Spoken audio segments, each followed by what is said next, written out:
नमस्ते बच्चों, आशा करती हूँ कि आप अपने घर में स्वस्थ हैं। हम पहले हफ्ते एक कविता पढ़ी थी। कविता का नाम है जी होता चिड़िया बन जाऊं। आशा करती हूँ आपको कविता पसंद आई, कविता समझ में आई। आज हम एक नए पाठ पढ़ेंगे, पाठ 2, बादशाह की रजाई। बादशाह का मतलब राजा, किंग, रजाई मतलब ब्लैंकेट जो हम सिर से पैर तक ढकते हैं। बच्चों, पाठ में जाने से पहले मैं आपको कुछ बताना चाहती हूँ।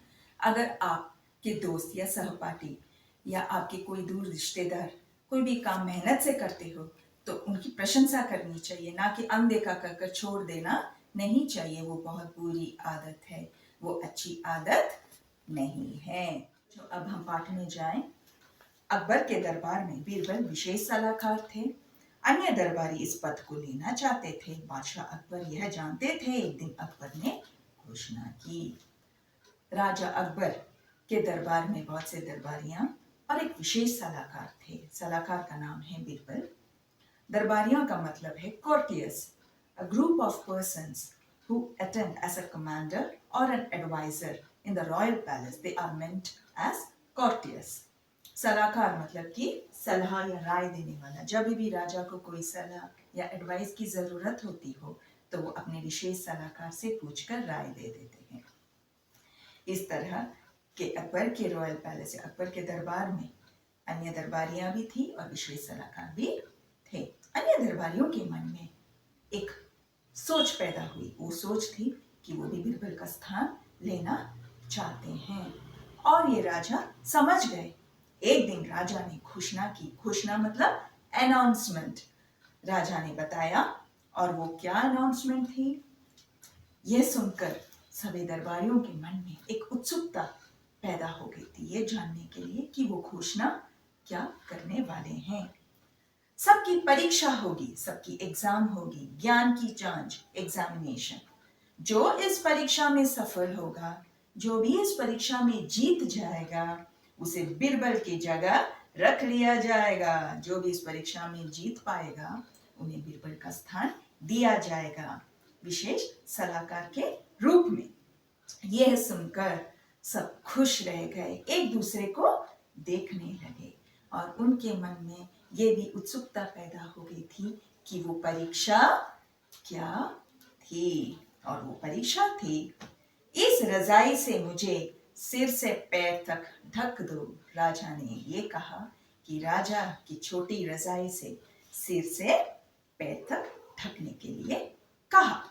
यह सुनकर सभी दरबारियां देखने लगे और एक आत्मविश्वास पैदा हो गए उनके मन के अंदर कि ये तो बहुत आसान बात है, ये तो हम कर दिखा सकते हैं। तब एक एक कर राजा के पास आ गए और उन्होंने ये किया। लो, सिर तो खुली ही रह गया, ये तुम्हारे बस की बात नहीं है। एक दरबारी आए, उन्होंने राजा की छोटी रजाई ली और सिर से पैर तक ढकने की काम शुरू कर दिया। लेकिन जब वो सिर ढकना चाहते थे तो पैर दिखाई देता था, जब वो पैर ढकना चाहते थे तो उसे राजा के सिर दिखाई देते थे। इस तरह एक एक करके सभी दरबारी आए। इस तरह एक एक करके सभी दरबारी प्रयत्न करने लगे राजा को ढकने के लिए।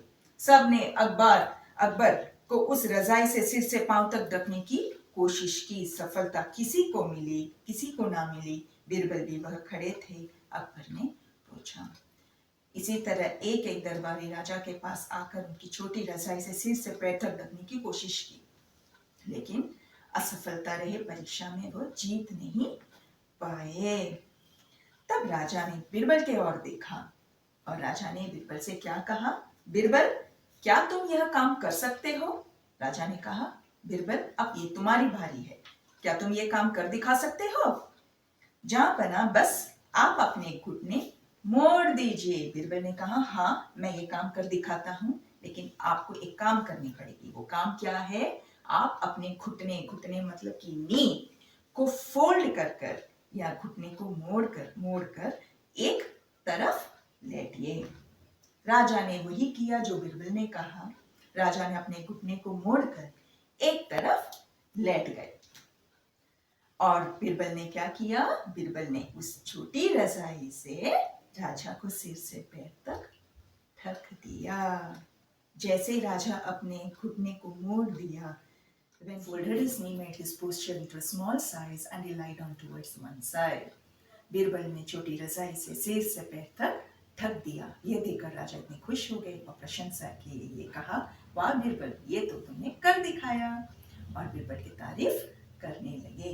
यह देखकर अन्य दरबारियों के मुंह खुले के खुले रह गए, आश्चर्यचकित रह गए। वो सोच विचार में रह गए कि अरे ये सोच तो हमारे दिमाग में क्यों नहीं आई।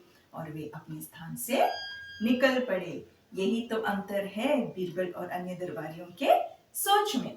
तो बच्चों, इस पाठ से ये समझ में आए होंगे आपको कि जो भी काम कितने भी कठिन हो, अगर आप सोच विचार कर कर अच्छी तरह से लगन से किए जाए तो आपको हल मिल जाएगा। Whatever the difficulties are there in the work, if you think carefully before doing, you will definitely get the solution from it. बच्चों, आशा करती हूँ कि आपको ये कहानी अच्छी लगी। हम फिर मिलेंगे